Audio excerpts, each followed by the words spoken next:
Hey everyone, कैसे हैं आप लोग। आई होप आप लोग अच्छे होंगे, बेहतर होंगे और एकदम मज़े में होंगे। तो जैसा कि आप लोगों को पता है, हमारी जो सीरीज़ चल रही है जिसमें हम वर्क पावर एनर्जी के प्रैक्टिस क्वेश्चन एंड प्रॉब्लम ले रहे हैं, किसके लिए, आईआईटी जेईई मेंस और एडवांस के लिए। तो इस ही सीरीज़ का आज है हमारा दूसरा लेक्चर। इसका पहला लेक्चर हम कर चुके हैं। जिन लोगों ने वो लेक्चर नहीं देखा है उसका लिंक मैंने डिस्क्रिप्शन में दे दिया है। इसके अलावा हम जो और लेक्चर्स कर चुके हैं और चैप्टर्स कर चुके हैं वो कौन कौन से हैं, Newton's law of motion, friction और सर्कुलर मोशन। इन सभी के हम प्रैक्टिस क्वेश्चंस कर चुके हैं और सभी में लगभग 5-5 लेक्चर्स हैं। तो जो लोग पहली बार इस चैनल को देख रहे हैं और जिन्होंने अब तक वो लेक्चर्स नहीं देखे हैं तो वो लेक्चर्स जाके देखिए, उनकी प्लेलिस्ट बनी हुई है, मैंने डिस्क्रिप्शन में भी उनके लिंक दे दिए हैं। आई एम श्योर जिस तरह से आप इस लेक्चर को एंजॉय करने वाले हैं उसी तरह से आप उन लेक्चर्स को भी एंजॉय करेंगे। तो आज के लेक्चर को स्टार्ट करें उसके पहले यदि आपने अभी तक चैनल को सब्सक्राइब नहीं किया है तो प्लीज़ चैनल को सब्सक्राइब कीजिए, वीडियो को लाइक कीजिए और शेयर कीजिए। चलिए स्टार्ट करते हैं आज का लेक्चर। तो ये वाला जो क्वेश्चन है इसमें हमें बोला गया है an object is attached to a vertical spring and slowly lower to its equilibrium position. ठीक है, एक ऑब्जेक्ट है, उसको एक वर्टिकल स्प्रिंग से अटैच किया गया है और धीरे धीरे उसको लाया जा रहा है कहाँ पर, उसकी इक्विलिब्रियम पोजीशन पर। तो मान लो ये स्प्रिंग है और इससे ऑब्जेक्ट को अटैच किया गया है, ये कहानी है। ठीक है, ऑब्जेक्ट का मास हम मान लेते हैं m मान लेते हैं। तो ऑब्जेक्ट का मास m है तो वर्टिकली डाउनवर्ड्स क्या लगेगा, इसका ग्रेविटेशनल फोर्स लगेगा, यानी कि इसका वेट लगेगा। अब वेट लगेगा तो स्प्रिंग स्ट्रेच होगी। लेट सपोज कि स्प्रिंग स्ट्रेच हो जाती है किससे, डी डिस्टेंस से। तो स्प्रिंग फोर्स जो है वो ऊपर की तरफ लगेगा, कितना लग जाएगा, के डी लग जाएगा। तो इक्विलिब्रियम की पोजीशन में हमारे पास जो कंडीशन होगी वो क्या होगी, इक्विलिब्रियम में। तो इक्विलिब्रियम कंडीशन की अगर हम बात करें, इक्विलिब्रियम कंडीशन में क्या होगा कि जो एम जी है वो किसके बराबर हो जाएगा, के डी के बराबर हो जाएगा। जहाँ डी हमने क्या माना हुआ है, जो स्प्रिंग स्ट्रेच होती है जब उसको स्लोली धीरे धीरे उसको खींचा जाता है, धीरे धीरे जब वो मास उसको इसकी इक्विलिब्रियम पोजीशन में लेके आता है तो वो डिस्टेंस हो गई। उसके बाद लिखा है कि अगर सेम ऑब्जेक्ट जो कि अटैच है उसको एक सेम वर्टिकल स्प्रिंग से अटैच कर दिया जाए और उसको फ्री फॉल कराया जाए यानी कि एक्सेलरेशन ग्रेविटेशनल एक्सेलरेशन के बराबर हो जाए, तो किस डिस्टेंस से स्प्रिंग स्ट्रेच होगी। यानी कि कहानी कुछ इस तरह से बन गई कि सेम वर्टिकल स्प्रिंग है, उसी तरह की वर्टिकल स्प्रिंग है और यहाँ पर अब इस ऑब्जेक्ट को फ्रीली फॉल कराया जा रहा है, यानी कि इसका जो भी एक्सेलरेशन होगा, नीचे की तरफ जो भी मोशन होगी उसका जो भी एक्सेलरेशन होगा वो ग्रेविटी के बराबर हो गया। तो अगर ये कहानी होती है तो इस कहानी में क्या होगा, जब ये फ्री फॉल करेगा तो इसकी जो पोटेंशियल एनर्जी है, ग्रेविटेशनल पोटेंशियल एनर्जी, वो किस में बदल जाएगी, वो स्प्रिंग एनर्जी में कन्वर्ट हो जाएगी। ठीक है, तो when object is permitted to fall freely its gravitational potential energy is converted into spring energy. तो वो किस में कन्वर्ट हो जाएगी, स्प्रिंग एनर्जी में कन्वर्ट हो जाएगी। ठीक है, और हम मान लेते हैं कि जो डिस्टेंस कवर होती है वो होती है x। तो यहाँ पर क्या होगा, जो ग्रेविटेशनल पोटेंशियल एनर्जी है वो कन्वर्ट हो गई किस में, स्प्रिंग एनर्जी में। तो यहाँ से इसको हम फर्दर सॉल्व करते हैं तो हमें क्या मिलेगा, हमें मिलेगा x की जो वैल्यू है वो किसके बराबर मिलेगी, k। ये तो x से तो x कट जाएगा, तो यहाँ से मिलेगा x equals to 2mg upon k. x equals to कितना मिलेगा, 2mg अपॉन के। अब इक्वेशन नंबर जो फर्स्ट है उसका हम यूज़ करेंगे और इसको हम नाम दे देते हैं इक्वेशन नंबर सेकंड। ठीक है, इसको हम क्या नाम दे देते हैं, इक्वेशन नंबर सेकंड। यहाँ मैं लिख देता हूँ कि ये कौन सी इक्वेशन हो गई, सेकंड। तो from equation first and second,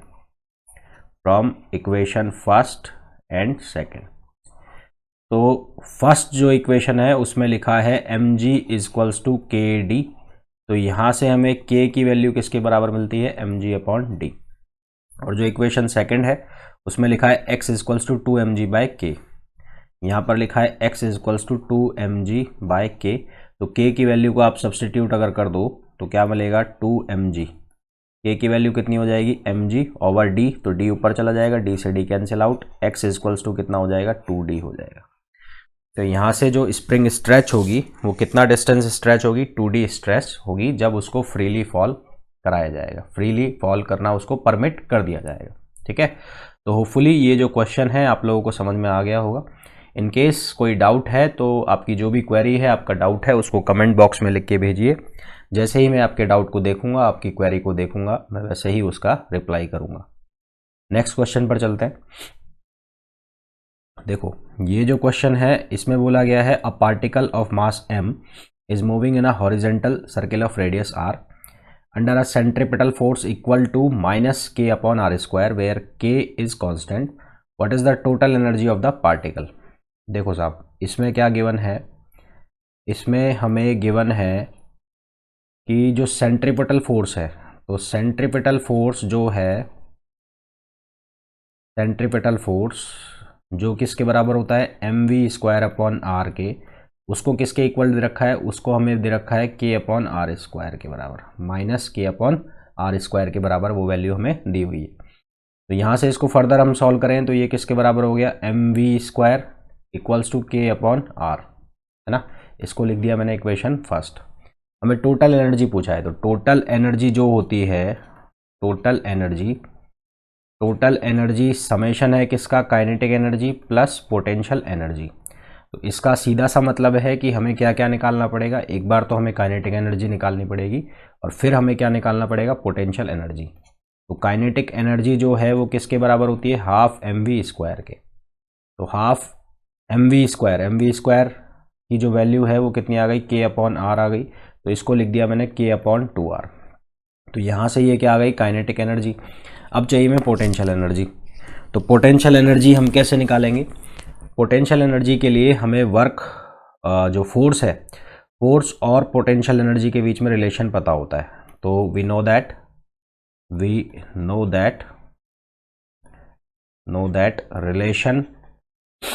relation between force and potential energy. तो क्या रिलेशन होता है, F इक्वल्स टू -du/dr, है ना, ये रिलेशन होता है। तो यहाँ से जो du है वो किसके बराबर आ जाएगा, -f/dr के। तो du -f की वैल्यू कितनी है, -k/r², तो -k/r² और dr, ये वैल्यू हो गई। अब हमें इसे इंटीग्रेट करना है पोटेंशियल एनर्जी निकालने के लिए। नेक्स्ट पेज पर मैं ले चलता हूँ इसे। तो हमारे पास क्या आ गया, हमारे पास आ गया है du इक्वल्स टू प्लस हो जाएगा, माइनस माइनस प्लस हो जाएगा, k/r² dr, r² है ना, k/mv²/r इक्वल्स टू k/r², ठीक है। तो k/r² हो गया। अब इसको इंटीग्रेट कर देते हैं, तो ये हो जाएगा 0 से u तक और ये हो जाएगा कहाँ से कहाँ तक, इनफाइनाइट से और r तक, ठीक है। तो जब इसको इंटीग्रेट करेंगे तो ये बनेगा u, और इसका जब इंटीग्रेशन होगा तो k कांस्टेंट है, बाहर आ जाएगा। और इसका इंटीग्रेशन किस तरह से होगा, इनफाइनाइट टू r, ये हो जाएगी r⁻⁻2 dr। Integration x⁻n dx का फॉर्मूला होता है xn+1/n+1। तो यहाँ लिखा है r⁻⁻2, तो r⁻⁻2 का जो इंटीग्रेशन होगा वो कैसे होगा, r⁻⁻2 + 1/-2 + 1। तो ये बनेगा r⁻−1 और ये बनेगा -1, है ना, ये बनेगा। तो यहाँ से जब अब इसको सॉल्व करते हैं तो ये बनता है k/r और साथ में क्या आ जाएगा, माइनस आ जाएगा, ठीक है। k/r अपॉन साथ में क्या आ जाएगा, माइनस आ जाएगा। ये इनफाइनाइट है, तो अगर लिमिट लगाते हो कहाँ से कहाँ तक, 0 से इनफाइनाइट टू r, तो ये कितना बनना है, ये -k/r बनना है। हमें निकालनी है टोटल एनर्जी। तो टोटल एनर्जी जो है, total energy that is equals to summation of ke + pe, और ke की जो वैल्यू है वो कितनी आई है, हमने निकाल ली है k/2r, k/2r, और जो pe है उसकी वैल्यू कितनी आई है, -k/r। तो ये किसकी वैल्यू हो गई, ये हो गई टोटल एनर्जी की वैल्यू हो गई, ठीक। चलिए साहब नेक्स्ट क्वेश्चन लेते हैं। ये जो क्वेश्चन है इसमें बोला है a chain is held on a frictionless table with 1/nth of its length hanging over the edge. If the chain has length L and mass M, how much work is required to pull the hanging part back on the table. Question में एक आ गया है कि जो chain का 1/nth part है वो लटक रहा है टेबल के नीचे, है ना, टेबल के एक किनारे से नीचे की तरफ लटक रहा है। पूरी की पूरी चेन को ही अगर टेबल पर खींच लिया जाए तो कितना काम करना पड़ेगा। तो कहानी कुछ ऐसी है, ये टेबल है और ये चेन है, ये चेन है, तो इसका ये 1/nth पार्ट ये तो नीचे है और L ये रिमेनिंग जो पार्ट है ये ऊपर है। अब क्वेश्चन में ये चाह रहा है कि ये जो पूरा पूरा चेन है ये किधर किधर आ जाए, पूरी की पूरी चेन इसके ऊपर आ जाए। तो ये 1/nth पार्ट को यहाँ तक खींच के लाओगे तो कितना काम करना पड़ेगा। ठीक है, तो सबसे पहले तो जो मास पर यूनिट लेंथ है चेन का उसकी बात कर ले। तो mass per unit length of chain, तो चेन का मास पर यूनिट लेंथ जो पार्ट है वो कितना हो गया, मास पर यूनिट लेंथ M/L हो गई। हम मान लेते हैं जो हैंगिंग पार्ट है उसकी लेंथ है कितनी, y। तो late length of the hanging part, तो जो हैंगिंग पार्ट है उसकी लेंथ है अगर y, तो y पार्ट का जो मास है वो कितना हो जाएगा। सबसे पहले तो हम वो निकाल लेते हैं, hence mass of y length, तो y लेंथ का जो मास है वो कितना हो जाएगा, वो हो जाएगा M/L इंटू y। ठीक है, ये क्या हो गया, इसका मास हो गया। तो ये जो मास हो गया M/L इंटू y, इस पर एक नीचे की तरफ फोर्स लगेगा, वो कौन सा लगेगा, ग्रेविटी फोर्स या weight. So the weight of hanging part, weight of hanging part का जो वेट होगा वो किसके बराबर होगा, M/L y इंटू जी। इसको तरीके से लिख लेते हैं एक बार, है ना, M/L y इंटू जी, और इसको लिख दिया मैंने इक्वेशन फर्स्ट। अब हमें इसे ऊपर की तरफ खींचना है, तो हम मान लेते हैं कि यहाँ पर dy डिस्टेंस हमने इसको खींच लिया। कितना खींच लिया, dy डिस्टेंस। अब देखो mg जो फोर्स है वो तो नीचे की तरफ लग रहा है और हम इसको खींच रहे हैं ऊपर, यानी कि फोर्स और डिस्प्लेसमेंट दोनों क्या है, ऑपोजिट डायरेक्शन में है, और दोनों के बीच का जो एंगल हो जाएगा वो कितना हो जाएगा, 180 डिग्री। तो let the hanging part is pulled over with dy distance. इसको किससे खींच लिया जाता है, dy डिस्टेंस से खींच लिया जाता है। तो वर्क डन किसके बराबर होता है, वर्क डन बराबर होता है फोर्स इनटू डिस्टेंस, है ना, और इनके बीच का एंगल कॉस। तो कॉस तो हो गया 180 डिग्री यानी कि -1 देगा, तो फोर्स कितना हो गया, -mg। तो M/L और g इंटू y, ये तो हो गया क्या, वेट हो गया। और डिस्टेंस कितनी ले जा रहे हैं ऊपर, dy डिस्टेंस ले जा रहे हैं। ठीक है, कितनी डिस्टेंस ले जा रहे हैं, dy। तो ये वर्क डन आ गया किसके लिए, स्मॉल पार्ट के लिए आ गया, dw। तो dw की जो वैल्यू हो गई वो कितनी हो गई है, -M/L g/dy। ये स्मॉल dw की हो गई उसको खींचने के लिए। तो पूरी चेन को खींचने के लिए कितना काम करना पड़ेगा, तो फॉर होल चेन, तो उसके लिए ये हो जाएगा w, और इसको कितना खींचना पड़ेगा, कहाँ से लेके आ रहे हैं, L/n से लेके 0 तक। तो ये हो जाएगा M/L g y और dy। ठीक है, तो इसका इंटीग्रेशन जो कांस्टेंट है वो बाहर, तो कांस्टेंट क्या आ गया, M/L कांस्टेंट और g बाहर। तो इसका जब इंटीग्रेशन करोगे y का तो क्या बनेगा, y²/2, और ये कहाँ से कहाँ तक है, ये है L/n से 0 तक। तो जब इसको एक्सपेंड करोगे यानी इसको सॉल्व करोगे तो ये बनेगा w, पहले आएगा -0 और फिर आएगा माइनस, तो माइनस माइनस क्या हो जाएगा, प्लस। तो ये बनेगा M/L g, और y की जगह l बाई एन रखोगे तो ये कितना हो जाएगा, L square by N square, और नीचे 2 रहेगा ही, तो एक l से एक l कैंसिल हो जाएगा। तो यहाँ से जो w है वो कितना बनेगा, वो बनेगा mgl upon 2n square, mgl upon 2n square. तो ये जो वैल्यू है ये किसकी वैल्यू हो जाएगी, वर्क डन की, और यही हमसे पूछा है। अच्छा, ये जो फॉर्मूला है ये बहुत काम का सौदा है ना, ये बहुत बार आपसे कई क्वेश्चंस में काम आएगा। डायरेक्ट इस फॉर्मूले को याद रखोगे तो बहुत सारे क्वेश्चन बिना सॉल्व किए हुए, मतलब बिना ज़्यादा लंबा चौड़ा काम किए हुए वैसे ही सॉल्व हो जाएंगे, अगर ये फॉर्मूला हमें याद रहेगा तो। ठीक है, तो लिख लो इसके आगे कि MTR मतलब कि रटना है, मुझे याद करना है कि ऐसे ऐसे इस इतने पार्ट को अगर ऊपर लेके जाना है तो उसका फॉर्मूला क्या होता है। ठीक, नेक्स्ट पार्ट पर चलते हैं, नेक्स्ट क्वेश्चन पर।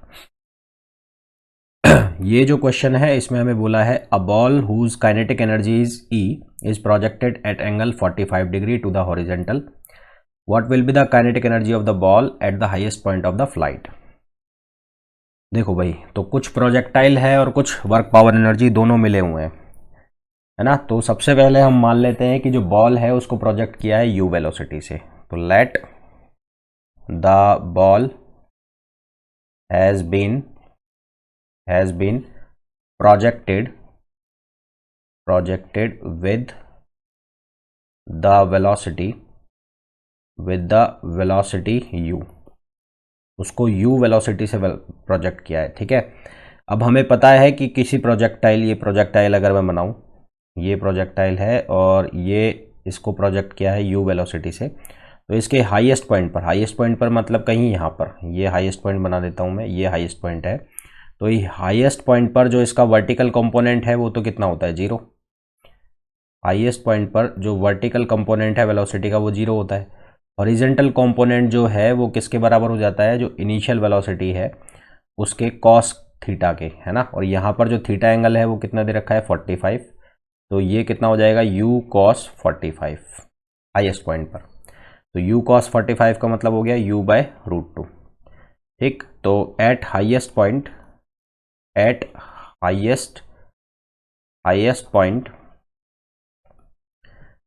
component of horizontal velocity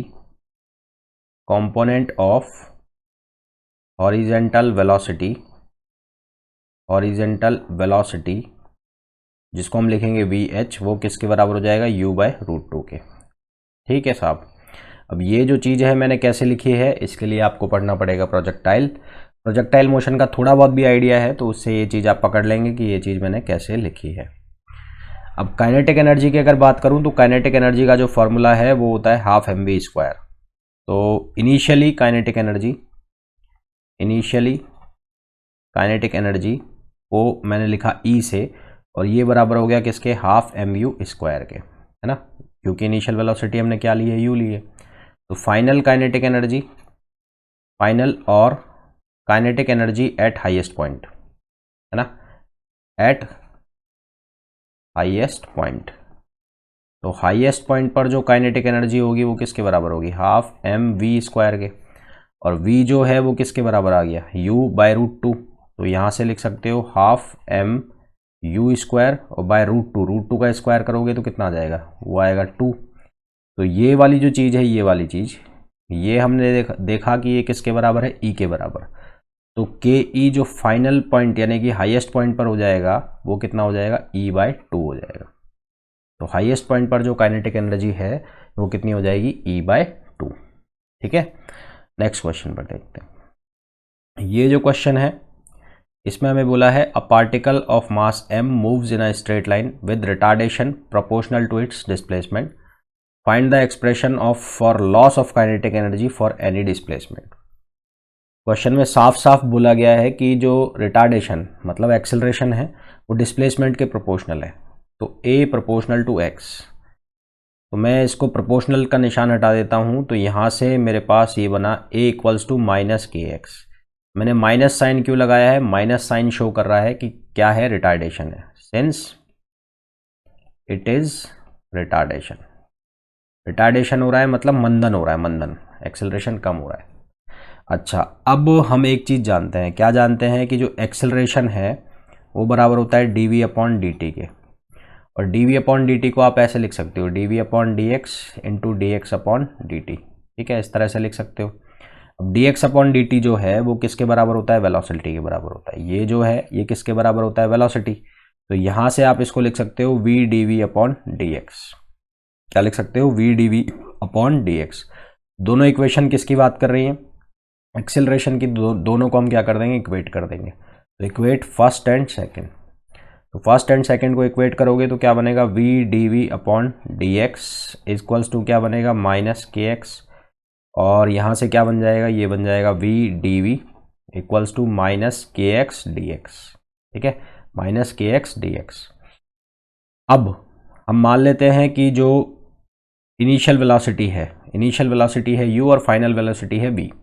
तो इसका इंटीग्रेशन कहाँ से कहाँ तक हो जाएगा, इसका इंटीग्रेशन हो जाएगा u से लेकर और v तक, और इसका इंटीग्रेशन कहाँ से कहाँ तक कर लेते हैं, 0 से x तक।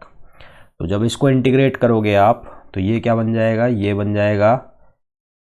जाएगा v square minus you square upon 2, और ये क्या बन जाएगा, माइनस के एक्स स्क्वायर अपॉन 2, ठीक है। माइनस यहाँ से कॉमन ले लोगे तो u square minus v square upon 2, और ये हो जाएगा के एक्स स्क्वायर अपॉन 2।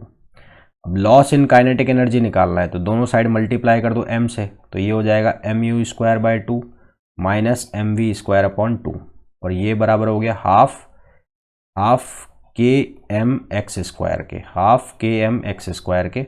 और ये जो एक्सप्रेशन है जो है लेफ्ट हैंड साइड में, ये किसके बराबर हो गया, लॉस इन काइनेटिक एनर्जी। तो लॉस इन काइनेटिक एनर्जी जो है के ई लॉस, ये किसके इक्वल हो गया, ये इक्वल हो गया हाफ के एम एक्स स्क्वायर के, ठीक है, किसके इक्वल हो गया, हाफ के एम एक्स स्क्वायर के, ठीक।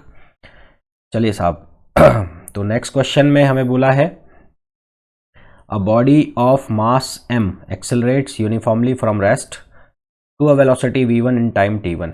Find the expression for the instantaneous power delivered to the body as a function of time.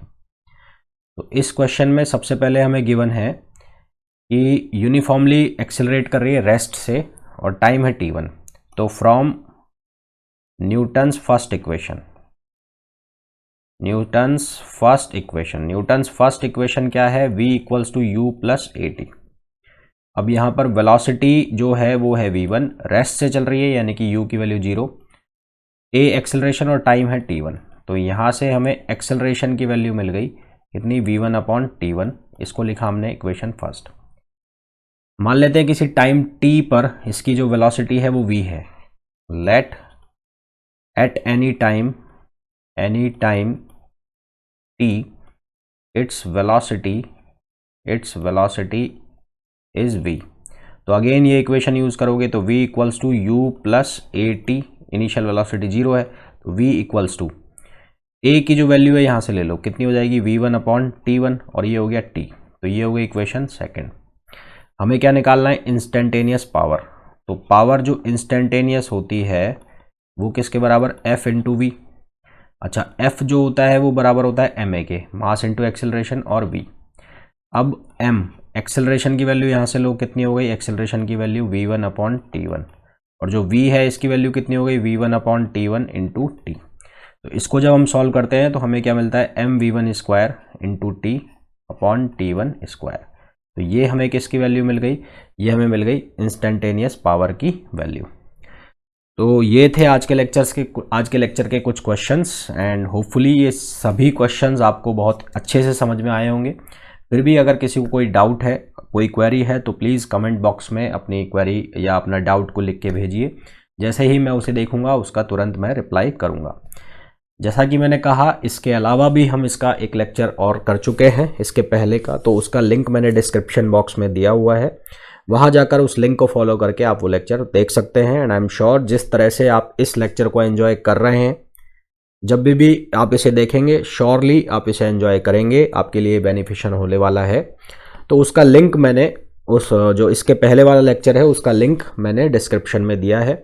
इसके अलावा जो हमने चैप्टर्स और किए हैं, जिनके हमने प्रैक्टिस क्वेश्चंस किए हैं, उनकी प्लेलिस्ट के लिंक भी मैंने डिस्क्रिप्शन में दे दिए हैं। तो अगर आप हमारे चैनल को देख रहे हैं और हमारे कंटेंट को पसंद कर रहे हैं तो प्लीज़ चैनल को सब्सक्राइब कीजिए, अगर आपने नहीं किया है तो। वीडियो को शेयर कीजिए, वीडियो को लाइक कीजिए, जिससे ज़्यादा से ज़्यादा लोगों तक या आपके फ्रेंड्स को भी इन चीज़ों का बेनिफिट मिल सके। आपके साथ साथ उन लोगों का भी हमें प्यार मिल सके, और आपका प्यार ही हमें मोटिवेट करता है ताकि हम और इस तरह के लेक्चर्स बना सकें। तो मिलते हैं नेक्स्ट लेक्चर में। Till then, thank you.